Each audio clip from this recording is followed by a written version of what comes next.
Okay, we've just got you on the phone, so we're just going to see if we can put you on speaker. Can our viewers hear that? Can you speak, sir? Can you just introduce yourself? Yes, I'm Suhail Shaheen, member of the negotiation team of the Islamic Emirate of Afghanistan and spokesman of the Taliban. Is that fine? Can our viewers hear that? Okay. Mr. Shaheen, there is a lot of chaos and confusion in Kabul at the moment. Can you just help us understand what the Taliban plan to do at present and next? Yes, there should not be any confusion in Kabul. We assure the people of Pakistan, particularly in the city of Kabul, that their properties, their lives are safe.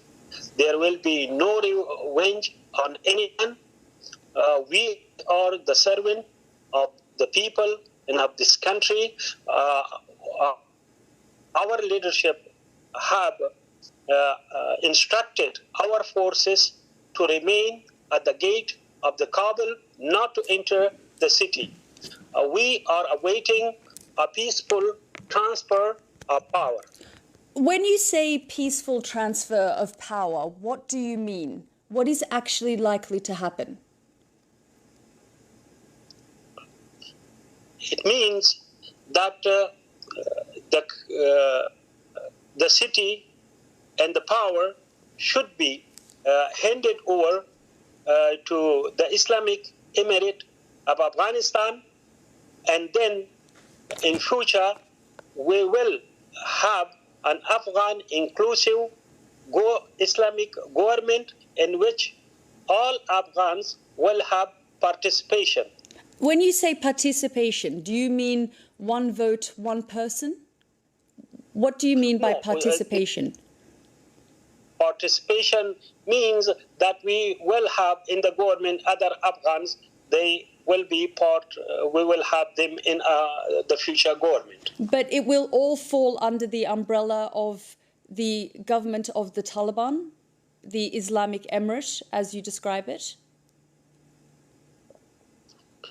Yes, there will be, as I said, an Afghan inclusive Islamic government. Will there be a delegation going to Doha tomorrow to speak with Mullah Baradar? Because there are a lot of rumours that he has arrived in Kabul and the current President Ashraf Ghani has handed power over to him. Can you give our viewers some clarity on that, please? Mullah Baradar is here in Doha. He has not gone to Kabul. These are just rumours. There is also a lot of concern from women in Afghanistan, in Kabul. They have been writing to me, they have been texting me. They are concerned that you will reimpose the regime of the 90s back in Afghanistan, where women couldn't go to school, where girls couldn't go to school, they couldn't work. Can you give us some clarity on what your plans are for that? We have taken already many of the country and also many parts of the country.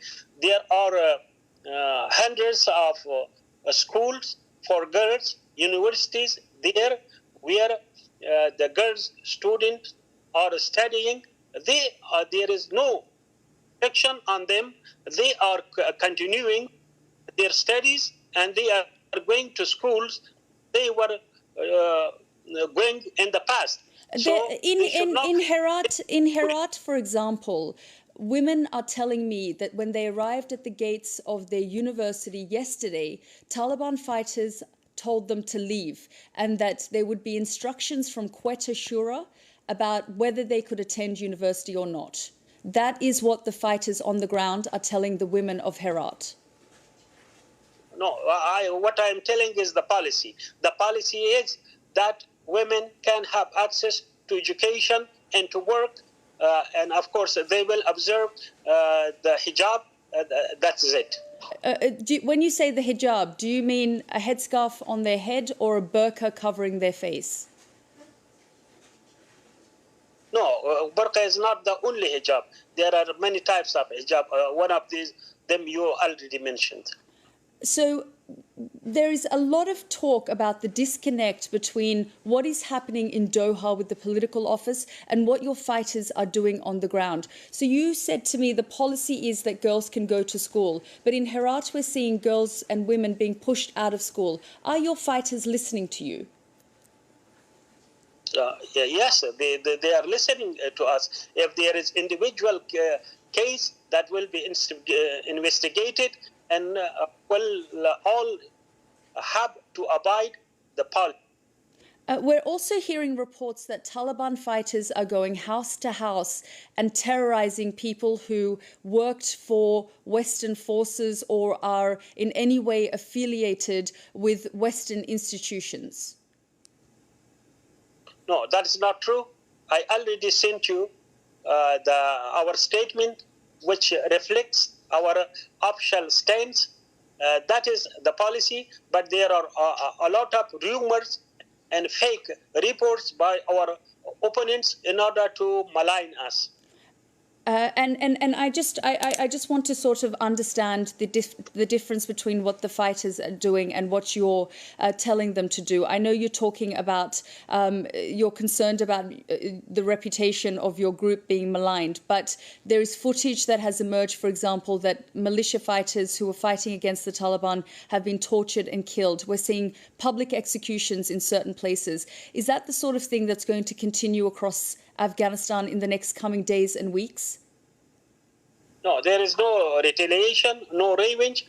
That we issue statements after statement after statement, which reflect. But I suppose, Mr. Shaheen, and I've spent time with you in Doha, and you talked about all of these things and the statements and the policies, but it's what's happening on the ground to the people. They're telling us that your fighters are terrorizing them. For example, a government worker was targeted and killed last week, a media government worker, and the Taliban claimed responsibility. Is there going to be continued targeted killings of people who do not agree with the Taliban or have spoken out against them?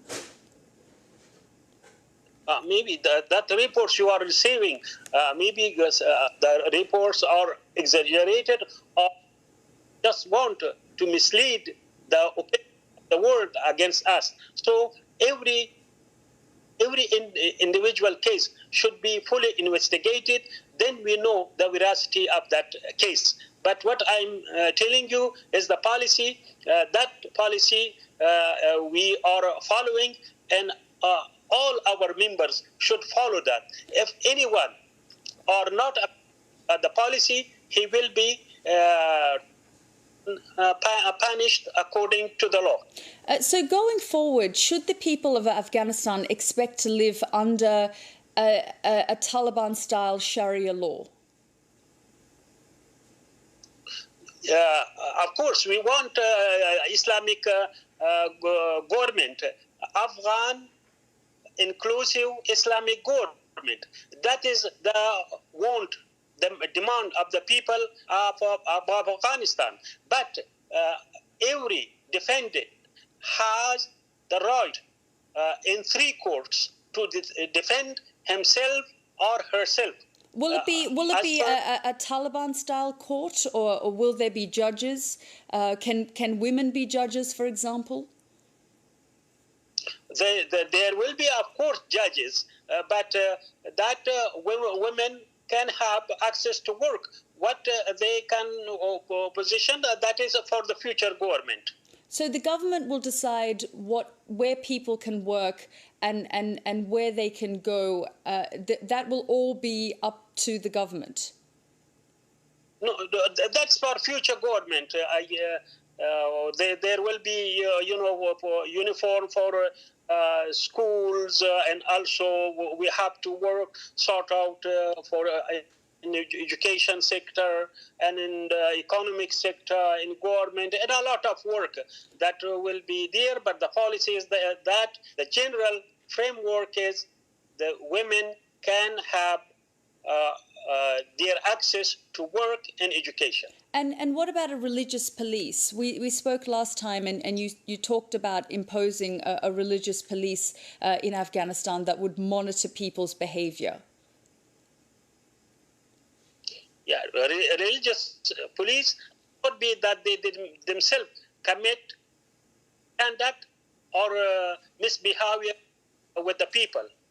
They will be that to be a help to the people and to call people to virtues through a mechanism, and so there will be a department for that. If there is any shortcomings or worse shortcomings, that would be corrected and removed.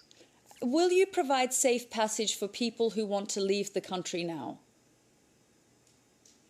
Our policies, no one should leave the country because it is the country of all.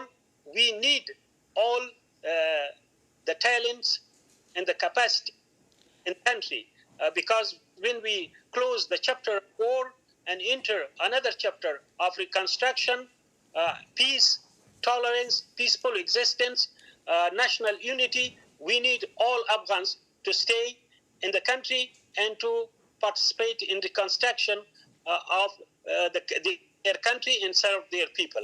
Will women be allowed to leave their homes alone? Sure, as per the laws of the Islamic laws, all they can. Even in in the past, women were walking. They were not allowed to leave their homes without. They were not allowed to leave.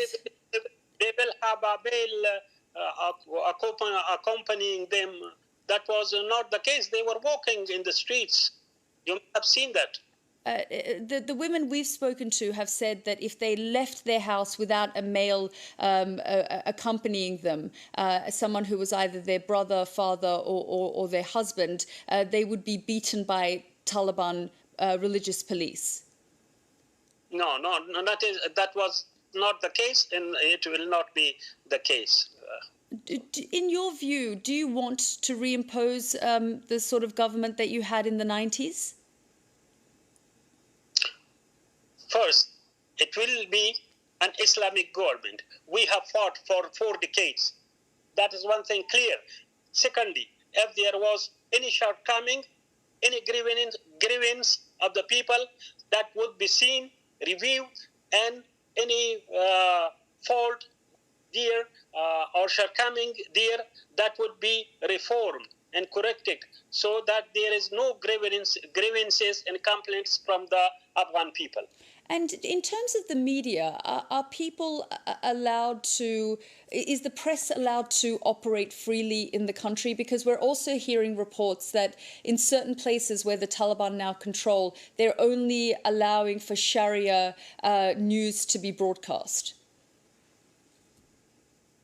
I think it is very important that in Islamic government, there will be a free media and to criticize anyone, but they should avoid character assassination. It is necessity the society to have freedom of speech in the light of Islamic law. That is what we want. But can the radio programs or the television programs, for example, be critical of your regime? Yes, sure. Yes, if there is any fault, any shortcoming, they should be critical because if they are not critical, how we correct ourselves? In Islam, and one believer is to another like a mirror. Mirror means that he shows him what he is. What do you say to the young girls and women across Afghanistan today who are very concerned about Taliban returning to their cities, to their homes, which you have done, and imposing on them the sort of restrictions that they faced in the 90s? What do you say to those girls and those women who are now incredibly scared? They should not be scared. Their honor their properties, their right to education, work. We have commitment for that, so they should not have worries, and all their work and their access to education will be, I think, more in a better position than they were in the past. And in terms of public executions, stonings, amputation of hands and feet, I've spoken to Taliban commanders who have said that is what the kind of law and order that we would like to impose. Is that your view? About Islam? I've spoken to Taliban commanders in Afghanistan who have said to me that the way we see law and order is for the amputation of hands and feet if there is theft, stoning of women for adultery, and public executions if someone commits a crime. About Islamic rules, and since it is an Islamic government, that is up to the government and the Islamic laws. So that is up to the religious scholars and to the courts. They will decide about the punishment.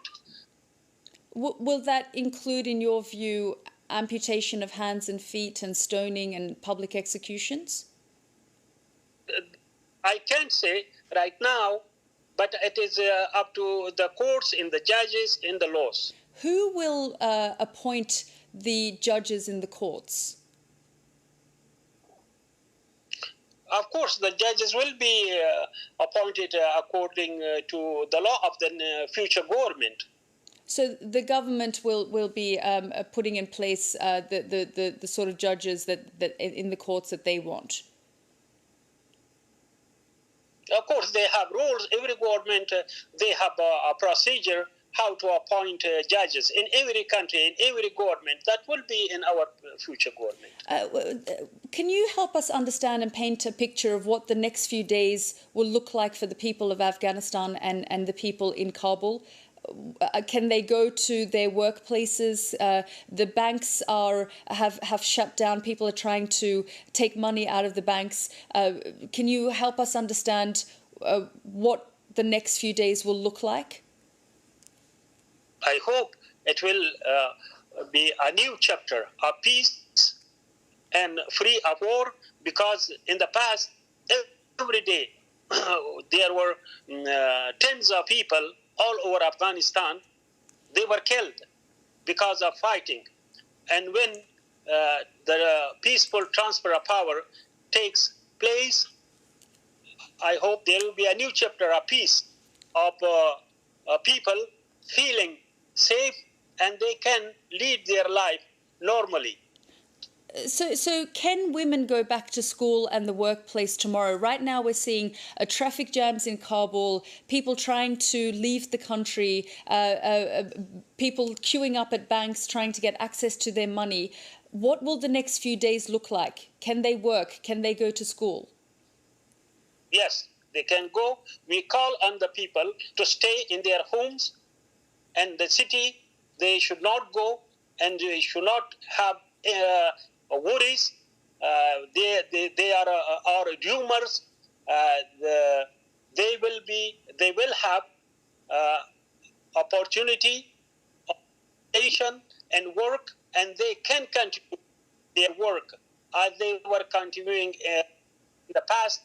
So we have already issued a statement in this regard. When will the transfer of power take place? So we'll see. So we want to have talks about that and to achieve that as soon as possible. So Ashraf Ghani and his team are currently in the presidential palace in Kabul? I don't know about that. You can ask them. And your team and Mullah Baradar are currently in Doha waiting for a delegation to arrive from Kabul? Yeah, Mullah Baradar is here, and also all the members of the negotiation team are here in Doha. Is there another high-level negotiation team coming from Kabul to Doha? I don't know about that. We are not officially informed. You haven't been officially informed that there's a team coming from Kabul to discuss with you? Yes, not officially informed. Can you tell us when? As of tonight. As of tonight, can you tell us when Mullah Barada will enter Kabul? So it depends how the developments proceed.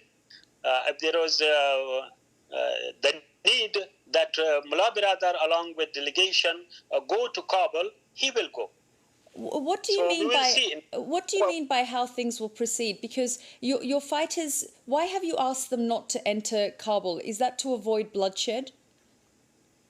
Yes, we want to avoid bloodshed, to destruction to properties of the people, and to not to give chance to plunderers, looters who are waiting for such moments to loot or plunder the properties of the people, or to harm, violate the honor of the people. That is why we instruct our forces to stay at the gate of. Is this something that you agreed with and discussed with Afghan leaders who are currently in Kabul before you arrived to the gates of Kabul? Did you inform various Afghan leaders that would be the plan? No, we took this decision for the safety of our people, for the sake of our people, but we announced it for all. And flights can resume from Kabul. People can leave Kabul. They should not leave.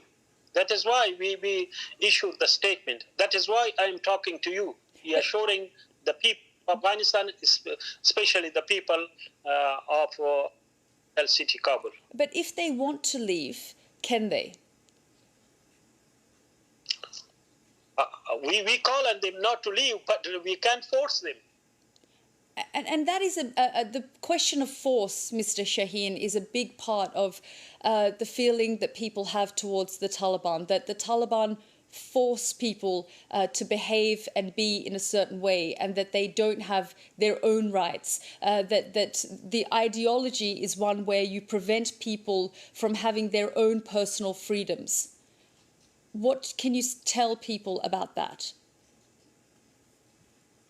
Most of those accusations and reports are coming from our opponents to malign us, to give a bad name to us in order to benefit from.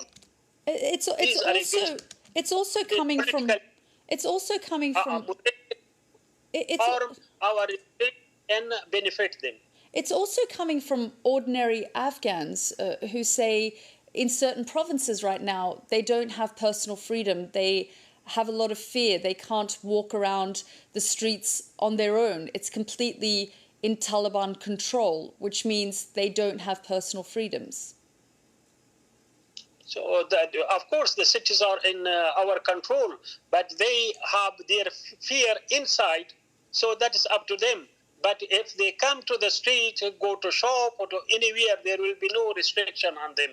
They can. But if someone has a fear or worry in his hurt, it is up to him. That is why talking to you, assuring people, that is why we're doing statements. They should not have worries. And there will not be revenge attacks on people who have worked within the government, within the police, because we've seen a spate of targeted killings where government workers, policemen, translators, anyone who's been associated to this government or Western allies have been targeted over the last year. 700 people have been killed in the past year in targeted killings. One occurred last week, which the Taliban claimed responsibility for. Is that likely to happen? And how are you going to control the fighters? Yes, we should. That there is no revenge on anyone. This one. and all those allegations that they were the money I have investigated. It was not the case what was claimed at the beginning. So, any case will be investigated. But one is allegation. When you investigate a case, then you find out it was not true what was claimed at the beginning. So when you started this peace negotiation, Mr. Shaheen, you talked about working with the current government in some kind of power sharing deal. Is power sharing now out the window completely? We want an Afghan inclusive Islamic government. So that means all Afghans will be part of that government. They will have participation in that. So we will see in future as the peaceful transfer is taking place that would be also sought out. There's a lot of questions being asked about why prisoners have been released, Taliban prisoners from prison in areas you took back. Can you help us understand why they were considered criminals and people who tried to kill other people over the last 2 decades? We have cases in their files with us, a very abnormal situation. So we have all their files with us, so they will be seen in the future.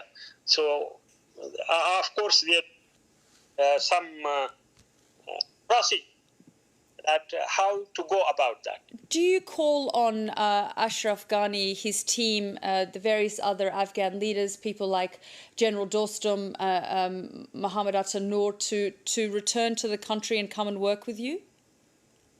Yes. You are prepared to work with anyone who accepts your rule? Yes, we want to work with any Afghan because we want to open a new chapter of peace, tolerance, peaceful coexistence, national unity, and work for the country and for the people of Afghanistan. But they have to accept Sharia law and the Taliban style of living under the Islamic Emirate. Will it be called the Islamic Emirate?